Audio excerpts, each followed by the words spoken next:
So in my clinical experience, when I see patients, most of the CSU patients have been on antihistamines longer than expected. Some of them have been on it for over a year before they are seriously considered for advancing treatment.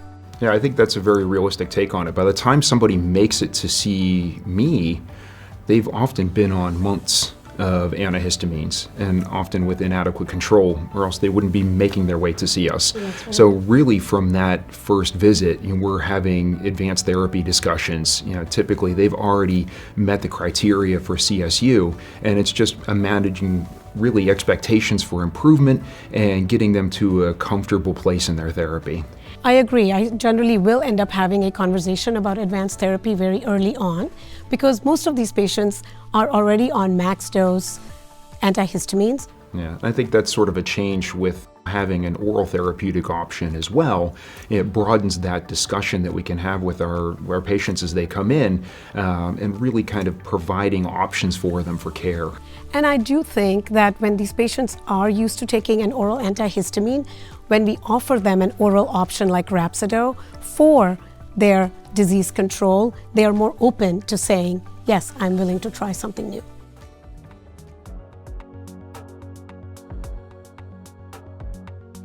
Historically, we've been treating CSU with antihistamines and higher doses of antihistamine.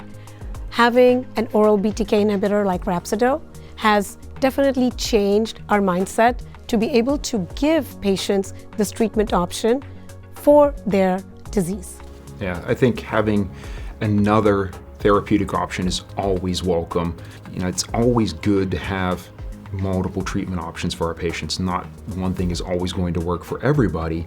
So, anytime I can expand that and have it in a form that patients are familiar with in an oral dosing, I think it really increases our ability to have those conversations with patients with their CSU. Indication. RHAPSIDO, remibrutinib, is indicated for the treatment of chronic spontaneous urticaria, CSU, in adult patients who remain symptomatic despite H1 antihistamine treatment. Limitations of use. RHAPSIDO is not indicated for other forms of urticaria. Important safety information. Warnings and precautions. Risk of bleeding. Mucocutaneous-related bleeding occurred in 9% of patients who received RHAPSIDO. Interrupt treatment with RHAPSIDO if bleeding is observed, and resume if the benefit is expected to outweigh the risk. Interrupt treatment with RHAPSIDO for 3 to 7 days pre- and post-surgery or invasive procedures. Use of antithrombotic agents concomitantly with RHAPSIDO may further increase the risk of bleeding. Consider the benefits and risks of antithrombotic agents when used with RHAPSIDO. Monitor for signs and symptoms of bleeding. The use of live and live-attenuated vaccines should be avoided in patients receiving RHAPSIDO. Adverse reactions. The most common adverse reactions, incidence greater than or equal to 3%, were nasopharyngitis, bleeding, headache, nausea, and abdominal pain. Drug interactions.